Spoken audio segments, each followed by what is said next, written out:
kira-kira pasal satunya mengatakan barang siapa yang melakukan di depan umum, nah ini ya, penafsiran atau menirukan penafsiran atas kehidupan beragama yang orang lain dan itu menyimpang. Apakah ini kan soal para pengkhotbah ya? Kita juga pengkhotbah kan sebenarnya. Ya.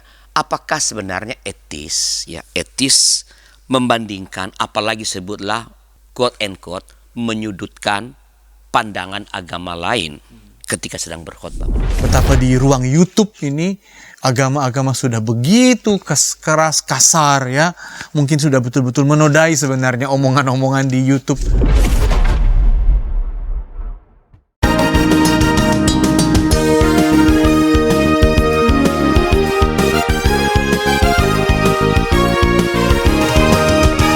Sahabat IKB, salam jumpa kembali dengan kami dalam acara Agama Kasih Indonesia bersama saya Pendeta Aris Larus sebagai pemandu percakapan kita. Ini adalah sebuah program yang menolong kita untuk melihat isu-isu yang sedang hangat di tengah-tengah masyarakat, ya, masalah sosial politik, keagamaan, ya, tentu saja dalam perspektif iman Kristiani.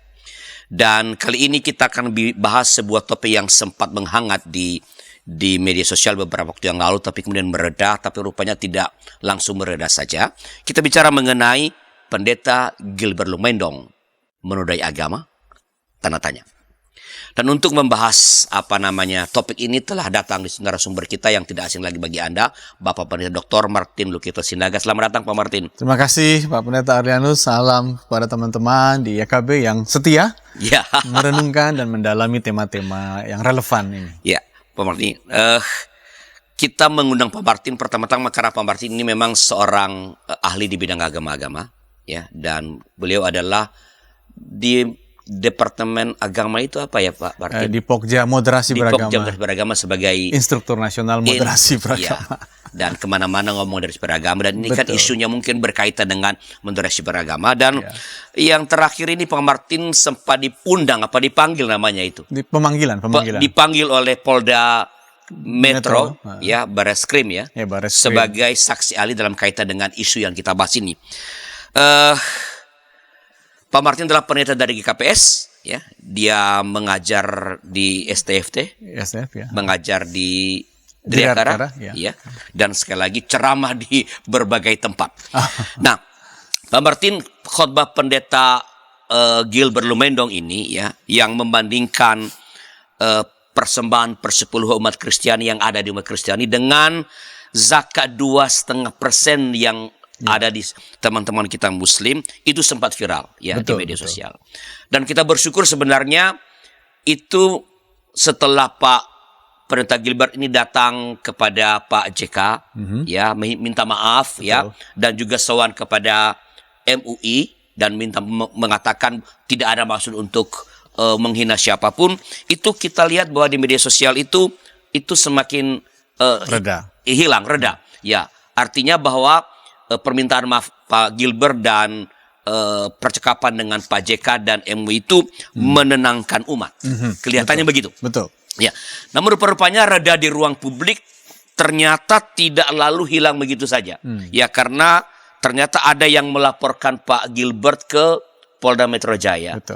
Siapa sih Pak Martin, kan dipanggil sebagai saksi ya Pak Martin ya? Ada dua yang melaporkan, yaitu Saudara Farhad Abbas, ya, seorang ahli hukum yang cukup terkenal, tapi juga ada namanya Persaudaraan Islam Tionghoa Indonesia. Persaudaraan Islam Tionghoa. Ya, melaporkan, dan saya melihat laporan mereka lengkap dengan video.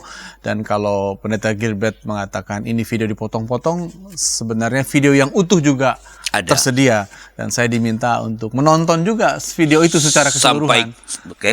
Sehingga laporan mereka itu mereka anggap sebagai laporan yang cukup sah, sehingga Polda meminta saksi-saksi ahli, ya, saksi ahli dari Kemenak juga, saksi ahli dari Kristen, dan itulah jadinya percakapan yang saya diwawancarai oleh pihak polisi. Dan menarik sekali, pihak polisi itu di Reskrim Umum, tapi di unit namanya Kemnak, Keamanan Negara. Wow. Ya, berarti memang isu laporan penodaan atau penistaan ini sangat masuk kepada masalah keamanan negara ya. Karena mengandaikan ini nanti urusannya bisa massa kan gitu ya, tidak sekadar urusan bisa mengguncang stabilitas negara, keamanan negara. Jadi di situ.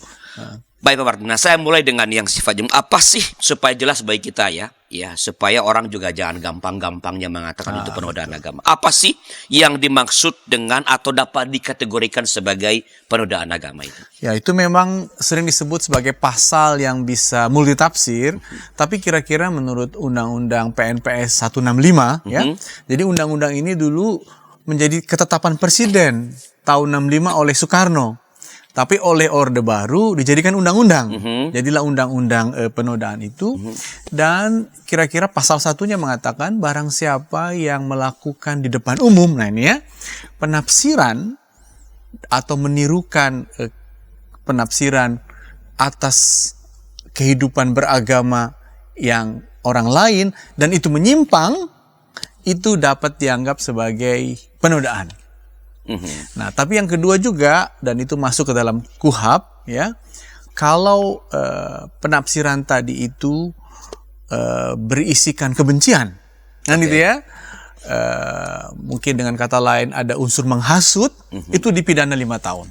Kalau ada unsur kebencian, dan sifatnya menghasut orang untuk membenci kelompok agama yang lain itu. Tapi juga kalau terjadi penafsiran yang menyimpang. Nah itu di sini menyimpang dari yang difahami oleh agama tersebut. Nah, itu dianggap sebagai bagian dari penodaan. Jadi memang banyak ruang-ruang yang bisa betul-betul menjerat seseorang kalau dia di depan umum, dan ini kan Pendeta Gilbert apa boleh buat terviralkan ya. Jadi sudah menjadi umum begitu.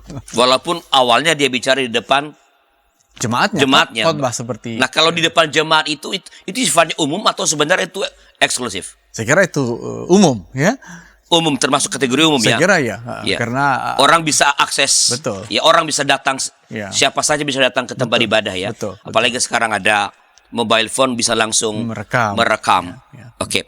Kalau Pak Martin boleh sedikit jelaskan mengapa Soekarno mengeluarkan itu pada waktu tahun 65. Jadi memang undang-undang ini sering disebut sebagai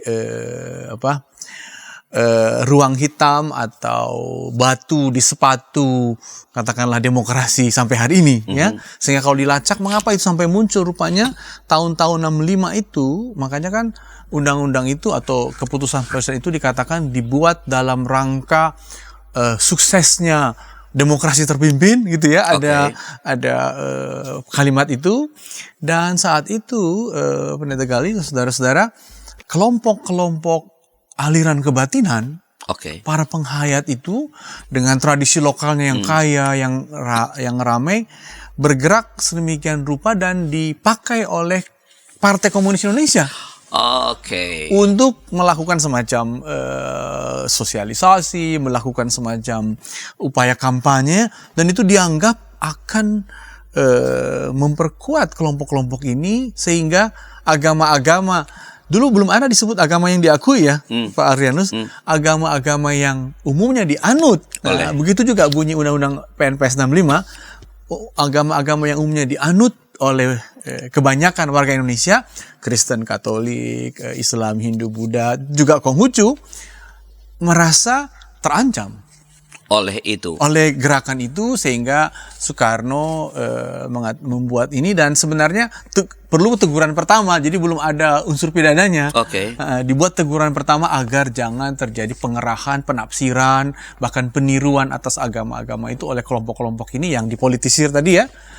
Dan itu menjadi kekacauan di depan masyarakat. Jadi ada unsur politik sebenarnya di balik itu. Jadi diboncengi oleh Partai Komunis pada waktu itu. Jadi memanfaatkan, supaya clear, bukan aliran kepercayaan itu yang mengancam sebenarnya. Bukan, tapi itu digerakkan. Pemanfaatan oleh kelompok-kelompok PKI saat itu. Jadi, dan kalau kemudian di era Orde Baru Pak Soeharto itu mengubah jadi undang, memperkokoh itu motif melindungi juga, karena apakah ada ancaman terhadap agama-agama yang dianut oleh sebenarnya, atau sama sebenarnya memperkuat isu politiknya justru? Dua-duanya ya. Jadi dia ingin memanfaatkan segala yang ada untuk mengamankan situasi gitu kan ya. Dan saat itu karena PKI sudah kalah dan semakin kuatlah tekanan kepada kelompok pendukung PKI kan itu ya, dan itu bisa dimanfaatkan. Lalu ketika Orde Baru mulai agak sedikit stabil, dipakai juga untuk apa yang disebut menggugat tulisan cerpen yang HB Yasin muat itu ya, Langit Makin Mendung dari alias Ki Panji Kusmin. Lalu nanti Arswendo kena dan yang paling mengerikan tentu saja Ahok ya, dikenakan pasal yang ini sebenarnya. Jadi betul-betul ada sesuatu yang tidak terlalu jelas sehingga undang-undang ini pernah dibawa ke MK, dibawa oleh Gus Dur dan dibawa oleh kelompok-kelompok Wahid Institute agar undang-undang ini minimal direvisi, kalau boleh dicabut. Tapi saat itu MK menolak karena kalau katanya undang-undang ini dicabut, kita akan menghadapi hutan rimba clash di masyarakat. Tidak ada lagi mekanisme untuk kurang lebih membatasi mungkin asal ngomong, penghinaan dan lain-lain.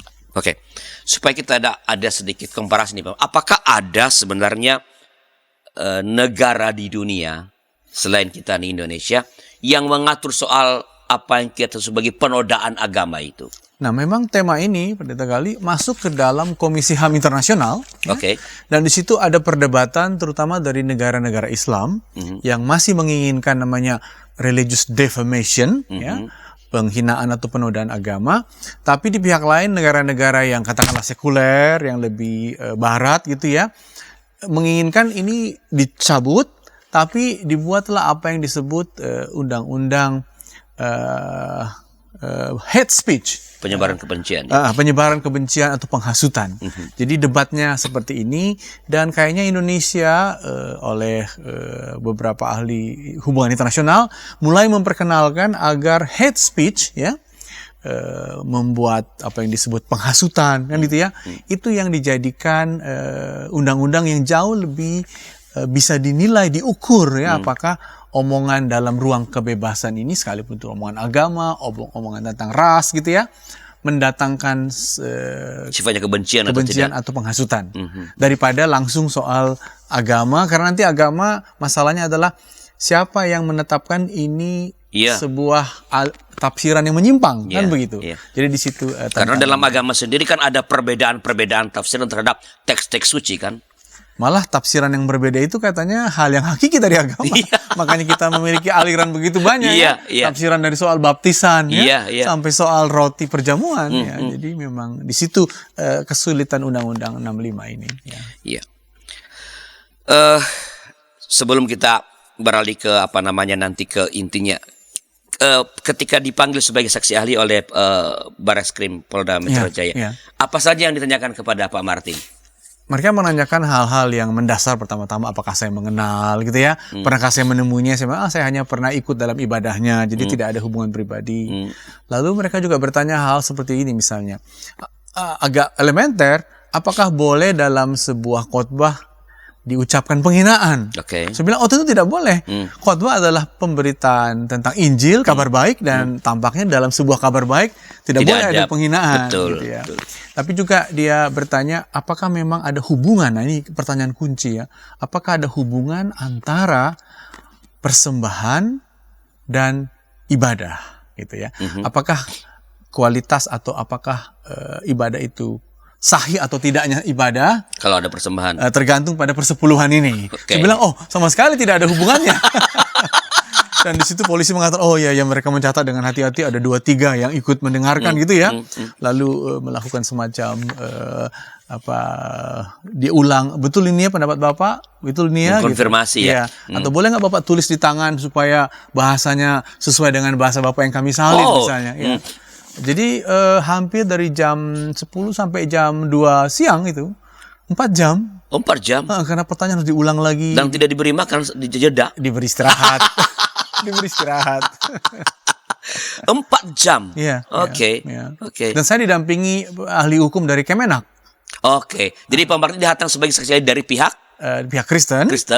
Tapi Kemenak sengaja mengirim ahli hukum supaya mungkin melindungi pengkalimatannya tidak sembrono dan tidak salah-salahan begitulah. Tapi artinya pihak penyidik ya. Penyidik itu hati-hati. Penyelidik itu hati-hati dalam merumuskan. Oh, hati-hati sekali. Dalam memparafrase juga kan. Iya. Tadi mereka minta supaya menulis dari itu supaya jangan terjadi perbedaan antara yang disampaikan oleh Pak Martin sebagai saksi ahli dengan yang nanti mereka tuangkan dalam laporan penyelidikan. Bukan penyidikan, belum ya. Penyidik. Ya. Bahkan mereka print out, baca lagi Pak gitu. Saya bilang, wah kita seperti bikin satu paper ini. Karena akhirnya tebalnya 10 halaman ya. Really? Setiap halaman ditanda tangan, cocok kalimatnya, cocok dah. Lalu dibaca oleh ahli hukum juga, gitu kira-kira.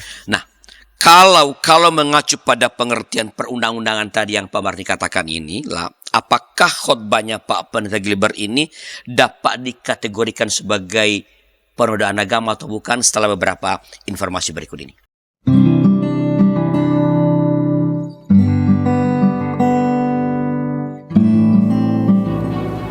Hi folks, this is Daily Spirit for Youth, a daily devotional that helps you grow closer to God and apply His Word to your life. Daily Spirit for Youth dapat Anda saksikan hari Senin sampai Sabtu pukul 4.30 waktu Indonesia Barat di channel YKB TV. Kita jumpa dalam acara Pembangunan Jemaat. Pembangunan Jemaat setiap Senin di minggu kedua dan keempat pukul 20 waktu Indonesia Barat. Dapat Anda nikmati di channel YKB TV.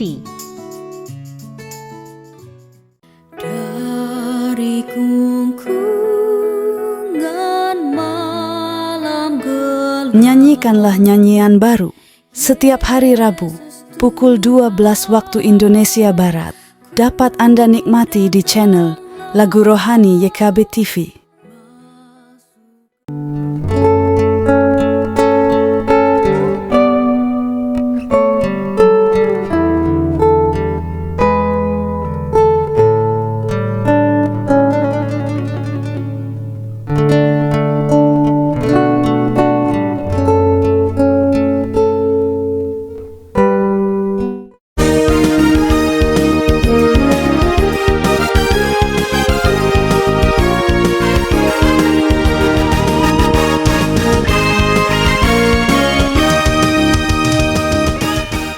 Terima kasih masih bersama kami dalam acara Agama Kasih Indonesia, dan kali ini kita bicara mengenai Pendeta Gilbert Lumendong menodai agama, tanda tanya, bersama Pendeta Dr. Martin Lukita Sinaga.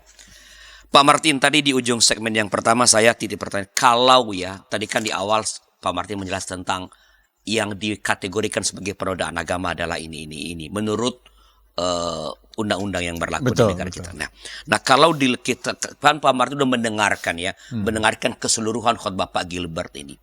Nah kalau itu dikaitkan dengan pengertian perundang-undangan tentang penodaan agama, apakah konten terutama bagian tertentu dari khotbah Pak Gilbert ini dapat dikategorikan sebagai penodaan agama atau bukan? Bagi penggugat atau pelapor dengan cepat tentu mereka mengatakan ini sebagai penodaan.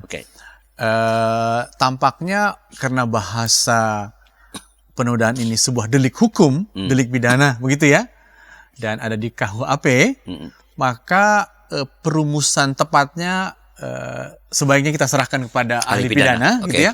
Namun kalau kita dengar khotbah itu, yang kita dengarkan apa? Yang kita dengarkan adalah sebuah perbandingan yang agak sewenang-wenang gitu ya. Karena akhirnya saudara-saudara muslim mengatakan, enggak, kami enggak 2,5 gitu kan. Nah perbandingan itu dimanfaatkan oleh saudara Gilbert Lumendong untuk menciptakan satu leveling leveling yang lebih istimewa bagi orang Kristen karena membayar lebih banyak gitu ya.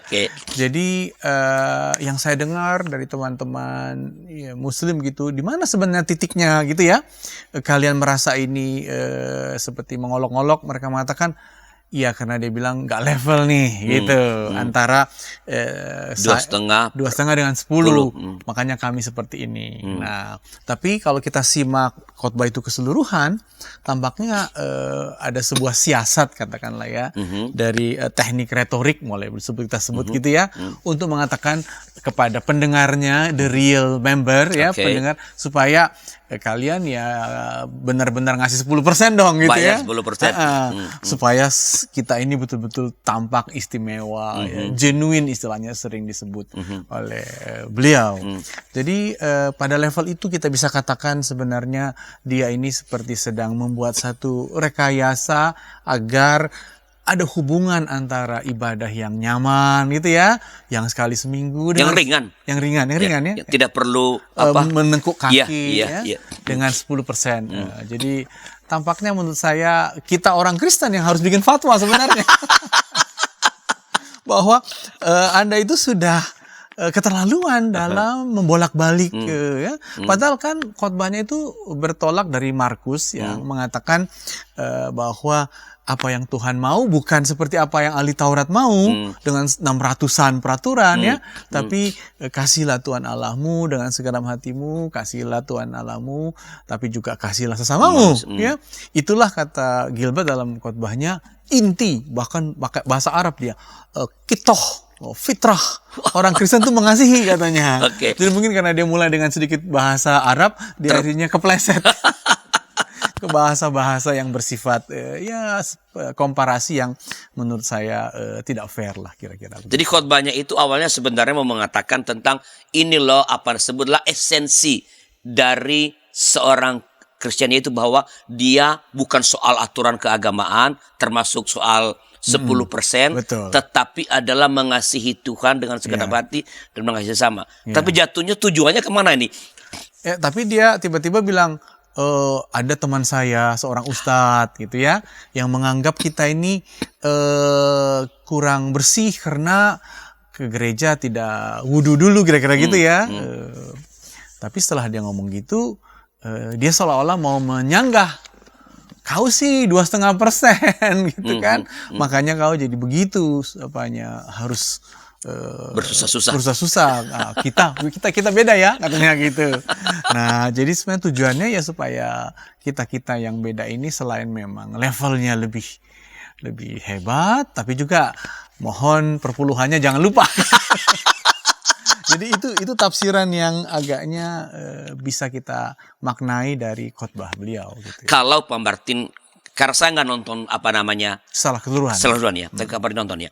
Kalau dilihat apakah ini Pak Pendeta Gilbert ini itu kepleset karena dia mulai dengan apa tadi, dia pakai istilah kito fitrah, lalu karena udah pakai term itu lalu kepleset lalu terlalu jauh, atau sebenarnya itu bagian dari narasi yang mau disampaikan untuk tadi tujuan kepada persembahan persepuluhan itu? Ya, tapi kalau kita dengar baik-baik gitu ya,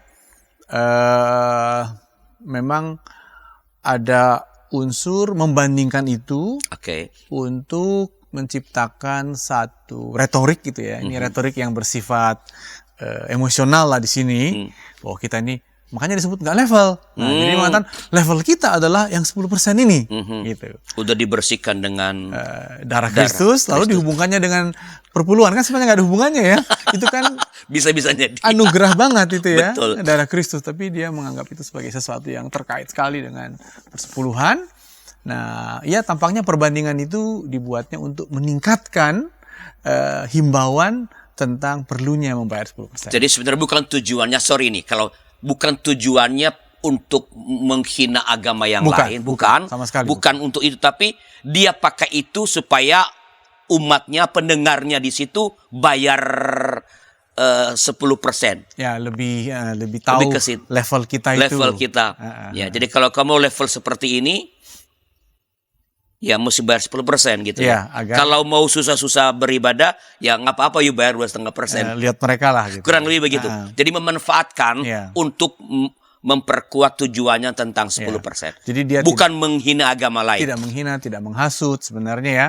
Jadi untuk meningkatkan sensasi khotbahnya itu, wahnya gitulah kira-kira. Oke, ini penting bahwa walaupun sekali lagi itu urusan ahli pidana, tapi kalau kontennya sendiri sebenarnya tidak ada tujuan untuk menghina orang beragama lain. Iya. Nah, apalagi dia secara humor mengatakan. Iya. Dia, itu memang harus diakui, itu kalau orang tidak terlalu menyimak, itu menyenangkan karena ya disampaikan dengan gaya humoris. Dan satu lagi misalnya Mr. Bean ya. Mr. Bean kan kalau kita lihat humornya kan banyak sekali mengolok-olok gereja ya.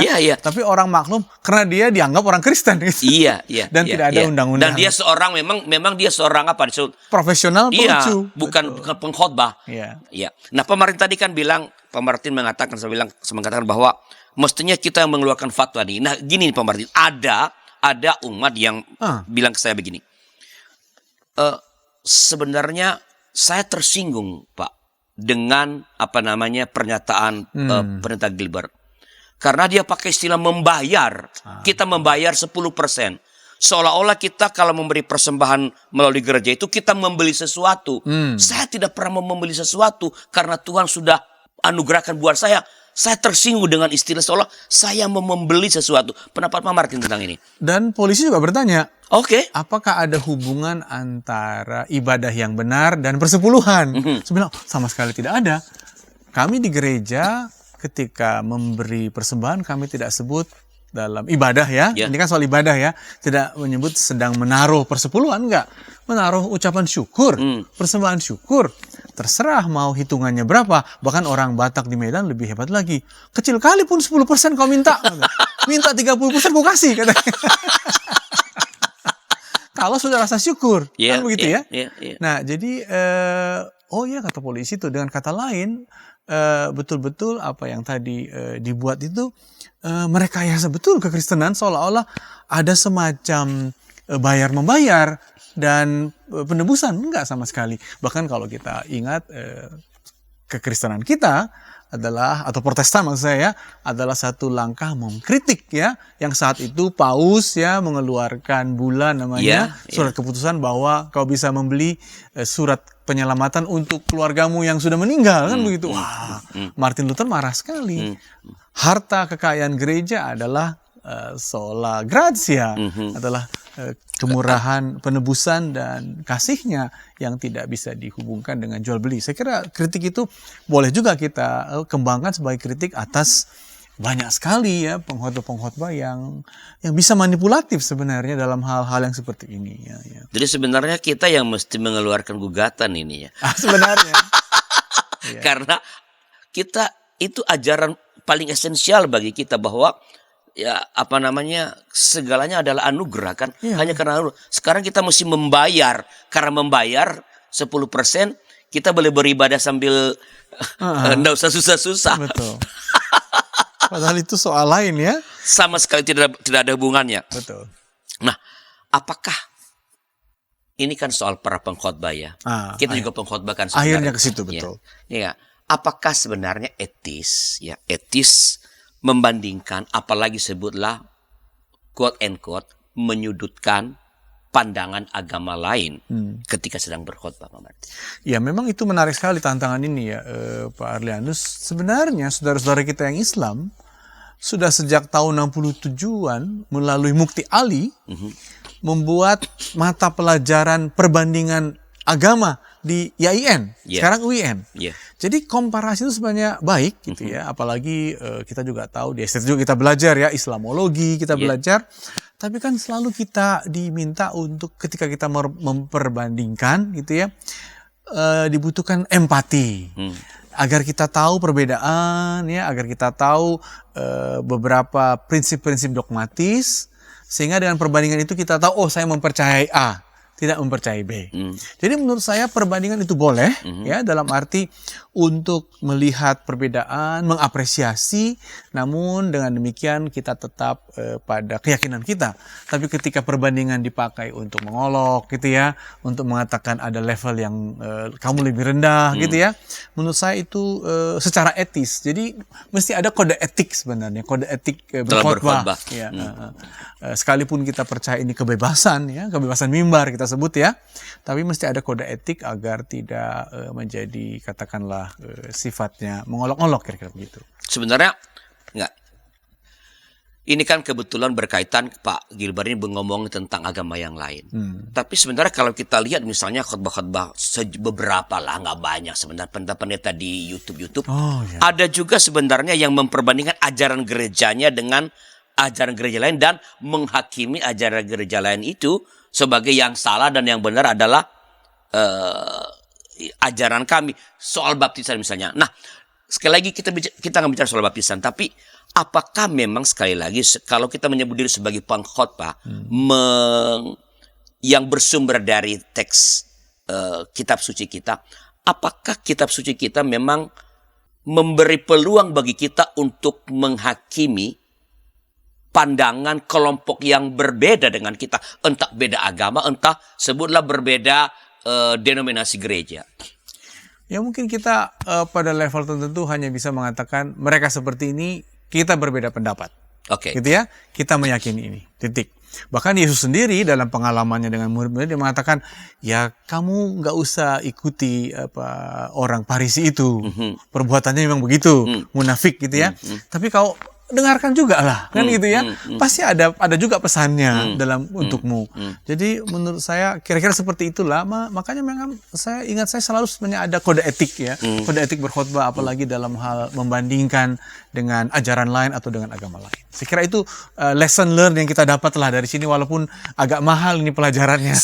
Karena di konteks kemajemukan dan konteks Indonesia yang punya undang-undang seperti itu. Ya. Oke, Pak Martin, bagaimana kalau misalnya bagaimana pendapat Pak Martin soal penodaan agama ini kalau kita bandingkan atau persandingkan misalnya dengan tadi Pak Martin udah singgung sebenarnya soal kebebasan dalam berbicara setelah beberapa informasi berikut ini.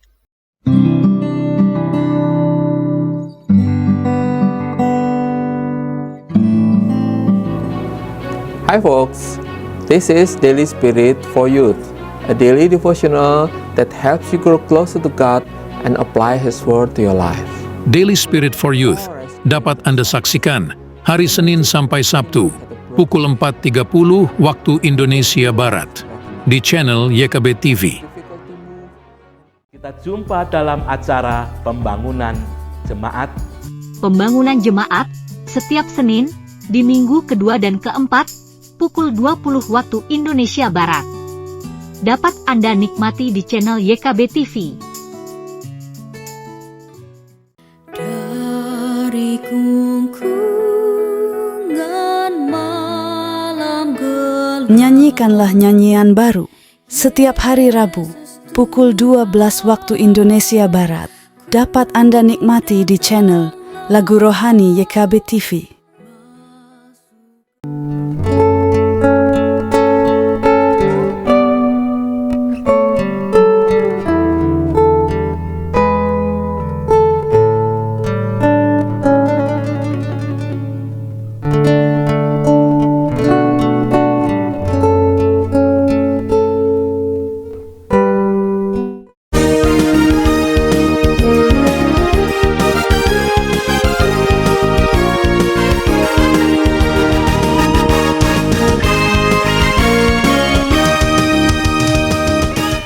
Sahabat, terima kasih masih bersama kami dalam acara Gema Kasih Indonesia yang kali ini membahas tentang Pendeta Gilbert Lumendong menodai agama tanda tanya bersama dengan narasumber kita Bapak Pendeta Dr. Martin Lupito Sinaga.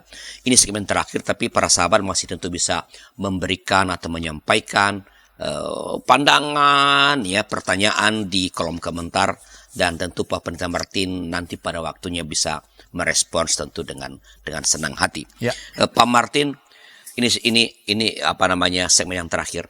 Saya mau bagaimana pendapat Pak Martin mengenai kalau kita mengkaitkan apa yang disebut sebagai penodaan agama ini dengan kebebasan berbicara, bukankah hak asasi manusia untuk sebenarnya bebas untuk mengungkapkan pikirannya, pendapatnya? Ya, dan kita lihat sekarang misalnya di era media sosial ini, orang menghina orang lain, mengolok-olok orang lain, mengolok-olok presiden sebulan seperti itu. Misalnya Jokowi diolok-olok oleh siapa ini? Terutama si kawan-kawannya si oleh Butet lah misalnya. Butet, ya, Rocky Gerung. Ya, itu bagi perasaan kita juga ini kok nggak pantas ya. Tapi toh tidak ada. Apakah agama lebih tinggi harkatnya dari manusia? Sehingga penghinaan terhadap manusia boleh diabaikan, tapi penghinaan terhadap agama yang dianggap adalah harus diperkarakan. Lalu bagaimana soal kaitannya dengan kebebasan mengungkapkan pendapat? Jadi memang ada level-level yang membuat kita semakin sulit karena media sosial ya. Mengkritik beda dengan menghina. Yep. Ya, sehingga orang berhak mengkritik presiden karena beliau adalah pemimpin yang mengeluarkan banyak kebijakan. Sehingga kebijakannya bisa dikritik, kan gitu ya, tidak dibiarkan. Tapi kalau menghina kepribadiannya dengan menunjukkan kamu begini, kamu begitu ya, dengan memberi sifat-sifat kepada si pribadinya, memang itu penghinaan yang keterlaluan. Di pihak lain, Pak Arlianus, kita berhadapan dengan apa yang disebut Undang-Undang HAM 39 ya, bahwa setiap orang bebas mengeluarkan pikirannya, kan ya. Tapi di pihak lain kita punya Undang-Undang PNPS 65 ini tentang penodaan ini. Jadi bangsa kita atau negara kita berada dalam ketegangan antara pembatasan kalau kamu menafsirkan di luar dari penafsiran yang benar. Nah, siapa yang menafsir yang benar? Ya ditanyalah terpaksa, misalnya tentang Islam ditanyalah MUI gitu ya, atau ditanya tokoh-tokoh agama lain. Tapi di pihak lain kita bisa punya pendapat. Dan pendapat itu kan bisa sebagai kritik, sebagai komentar, tapi juga jangan-jangan pendengarnya mengatakan pendapatmu itu sudah sampai pada level menghina, kan gitu ya. Jadi memang kita berada dalam satu tataran yang agak membingungkan dalam hal ini, sehingga menurut saya solusinya adalah dibutuhkan kode etik sebenarnya. Kode etik membicarakan tema-tema pemerintahan, dan kode etik membicarakan tema-tema antar agama di ruang publik. Nah itu. Nah, kode etik itu kiranya tidak mengandung di dalamnya penghasutan, penghinaan gitu ya, dan tidak mengandung di dalamnya ujaran kebencian. Kalau itu kita jadikan platform, maka sebenarnya kita tidak usah lagi diributi dengan, oh kamu telah menodai gitu ya. Asal kita memang perlu latihan, oh saya tidak sedang menghasut, saya tidak sedang menodai, saya tidak sedang menghina dan menciptakan kebencian. Dan saya tahu saya punya kebebasan, tapi kebebasan sebatas kritik itu kiranya bisa dilakukan terutama untuk kebijakan. Tapi nah di situ kita punya kultur dalam hal agama, kamu nggak boleh mengkritik keyakinan agama lain gitu ya. Mungkin kau bisa mengkritik bagaimana itu dilaksanakan misalnya ya. Kita ingat kita melakukan semacam bahkan protes terhadap banyaknya perda-perda yang bernuansa mengistimewakan ya kelompok mayoritas misalnya. Kita memprotes itu. Bahkan banyak orang Kristen juga memprotes perda yang disebut sebagai Manokwari Kota Injil kan ya. Kalau nanti di dalamnya terjadi diskriminasi misalnya. Kita kritik sendiri itu kita sendiri. Nah, jadi memang ini konteks yang tidak langsung jelas, tapi kita bisa mempelajari katakanlah bagaimana yang patut. Nah, jadi kepantasan. Jadi lama-lama Pak Arlianus ini lebih mencerminkan kultur berbicara kita, lebih mencerminkan bagaimana kita membicarakan kehidupan bersama. Dan kalau boleh saya katakan nih, saya agak panjang ngomong nggak apa-apa ya. Kita diminta untuk meniru Yesus sebenarnya. Orang yang baik mengeluarkan barang yang baik dari perbendaharaan hati yang baik. Nah, kiranya itulah yang berlangsung baik ketika kita berkhotbah, ketika kita di medsos, apalagi ketika kita mau mengkritik kebijakan-kebijakan pemerintah sekalipun. Nah ini saya ingin kaitkan dengan Pak Martin kan Instruktur Nasional Menteri Agama. Ini bagaimana kalau hal semacam ini dikaitkan dengan semangat moderasi beragama. Gini, Pak Martin, saya hanya khawatir kalau penodaan agama terlalu mencekam juga. Saya khawatir nanti sebagai seorang pendeta, misalnya saya tidak lagi berani ngomong apapun tentang agama orang lain, padahal mestinya dalam lingkungan moderasi beragama boleh. Kalau kita ketemu teman-teman kita yang muslim juga, kita suka komentar, tapi itu tidak ada masalah.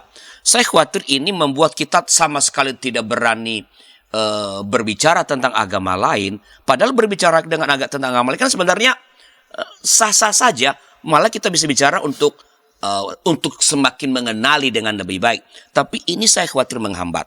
Ya, bagaimana sekali kalau kita menempatkan, sebutlah pernyataan semacam yang Pak Gilbert ini sampaikan ini dalam kerangka menggelorakan semangat moderasi beragama yang Pak Martin jadi salah seorang inspirasionalnya. Sebenarnya secara value kan moderasi ini kan mau memperkenalkan value publik agama itu maunya moderat. Di dalam internal dia punya value ya yang bersifat mengklaim nggak apa-apa ya, hanya ada nama itu, yaitu klaim kita. Dan itu kita alami sebagai masalah atau sebagai keyakinan pribadi. Tapi ketika itu dibawa ke ruang publik, kiranya value itu adalah value yang bersifat moderat, kan gitu ya. Nah, jadi kalau dihubungkan dengan masalah Pendeta Gilbert Lumendong ini, kita bisa katakan value moderasi itu kiranya meyakinkannya bahwa indikator terpenting dalam hubungan antar agama itu toleransi, kan gitu ya. Itulah indikator bahwa dia itu moderat atau enggak. Jadi dia harus cukup bisa meraba lah ya, dan mentolerir adanya perbedaan. Dan Gilbert sendiri sudah mengatakan juga, Pak Arlianus, ya saya sudah menyeberang, katanya, melompat pagar karena saya memasuki ranah yang bukan bagian saya. Dia sendiri minta maaf ya. Jadi dengan kata lain, dia sendiri sudah tahu bahwa ada yang kurang etis yang dilakukannya. Nah, jadi menurut saya dengan gerakan moderasi ini kiranya orang semakin sadar lah gitu ya, bahwa ada hal-hal yang kalau sudah menjadi bagian publik perlulah toleran. Janganlah memaksakan kebenaran ya, seolah-olah secara publik itu hendak kamu jadikan slogan untuk membuat orang lain gitu ya, jadi meragukan keyakinannya. Janganlah gitu secara publik ya, tapi kalau secara intern kita bisa lebih jelas dengan keyakinan kita. Saya kira di situ hubungannya Pak Arlianus dengan moderasi beragama. Jadi artinya sebenarnya kalaupun kita berbicara tentang agama lain di ruang publik, itu dalam kaitan dengan value yang mau yang kita nilai apa yang dianut oleh agama itu yang bisa membangun kehidupan bersama. Betul. Ya. Betul. Jadi betul. Itu yang bukan berarti sama sekali kita nggak boleh bicara mengenai, kan kita bisa mencari titik temu sebenarnya. Ya. Dan itu yang menurut saya yang membuat negara kita ini masih tetap bertahan, karena kita selalu berusaha untuk mencari titik temu tidak membenturkan satu keyakinan dengan keyakinan yang lain. Dalam modul, bicara modul ini ya, dalam modul moderasi beragama selalu dikatakan ada nilai-nilai universal dari setiap agama yang dapat dibawa ke permukaan, misalnya keadilan, ya, berimbang, gitu ya. Dan orang Islam dengan yakin mengatakan bahwa umat yang utama itu umat yang di tengah, wasatiyah mereka sebut ya. Dan kita juga mengatakan seperti dikatakan Paulus dalam Filipi 4, hendaklah kemurahan hatimu dikenali. Dan kemurahan hati ini diterjemahkan oleh King James Version Alkitab, let your moderation be known. Jadi itu kiranya kalau mau mengangkat pesan Kristiani di ruang publik, angkatlah dalam platform moderasi beragama, bukan dengan cara mengolok yang lain, mengatakan level kami begini, levelmu begini. Dan itu juga Pak Arlianus yang kita harus tekankan, betapa di ruang YouTube ini agama-agama sudah begitu keras, kasar ya. Mungkin sudah betul-betul menodai sebenarnya omongan-omongan di YouTube yang namanya debat-debat itu ya. Dan menurut saya kita harus jangan tontonlah debat-debat itu ya. Dan janganlah mau yakin pada Kristus karena debat-debat itu. Apalagi karena yang lain sudah kalah debat gitu. Janganlah, itu udah lewat lah. Kita yakin karena Kristus, karena kita dipanggilnya dan karena kita ditemuinya di jalan kita masing-masing. Saya kira itu. Baik, Pak Mar, sebagai penutup nih, apakah apa pesan Pak Martin kepada Pendeta Gilbert Lumendong atau kepada para pengkhotbah, termasuk kepada saya ini, ya, bila berbicara tentang agama lain? Nah, jadi kalau Pendeta Gilbert Lumendong mendengar gitu ya, dan kepada pendeta-pendeta dan kepada diri kita sendiri, saya kira langkah Pendeta Gilbert untuk memohon maaf sudah baik sekali, ya. Dan selanjutnya kiranya karena Pendeta Gilbert dan umumnya pendeta punya pengaruh yang besar, ya, dalam mengkomunikasikan Injil, maka komunikasikanlah Injil dengan intinya itu kabar baik.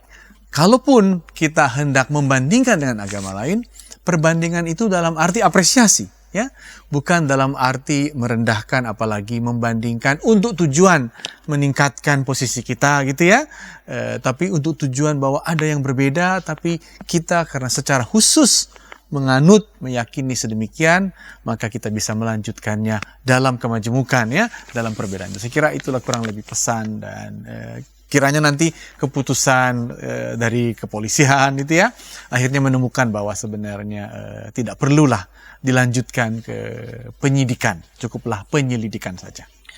Baik, terima kasih Martin. Ini harapan kita semua supaya sekali lagi ya setelah mendengarkan, kita harap pihak kepolisian telah mendengarkan pandangan para ahli dari berbagai agama ini, yang menghentikanlah prosesnya, jangan sampai ke tahap penyelidikan. Apalagi kan Pak Pendeta Gilbert juga sudah meminta maaf ya, baik datang kepada Pak Ketua Dewan Masjid Indonesia dia datang juga ke MUI. Dan datang ke MUI. Kita berharap ya polisi mempertimbangkan itu juga untuk menghentikan perkara ini. Dan sekali lagi bagi kita umat Kristiani, bukan hanya para pendeta, ketika berbicara tentang agama lain, tadi Pak Martin mengatakan lakukanlah itu dalam kaitan dengan apresiasi, penghargaan, menemukan misalnya titik temu karena titik temu itulah yang membuat negara kita sampai sekarang ini masih tetap bertahan, dan kita percaya itu yang akan membuat negara kita terus akan bisa kita nikmati dengan baik kalau kita berusaha bukan mempertentangkan apalagi menghina ajaran agama lain, tapi menemukan titik temu yang bisa membuat kita berkarya bersama, baik kebaikan bersama di negeri kita ini. Terima kasih atas kebersamaan Anda. Sampai jumpa pada episode berikutnya. Bila ada isu-isu yang Anda ingin dibahas di sini, silakan kirim ke kami lewat nomor 0812-8188-9191. Pak Martin, terima kasih sekali lagi. Terima kasih Pak. Dan jangan bosan datang ke tempat ini. Dengan sukacita. Oke, sampai jumpa para sahabat. Salam.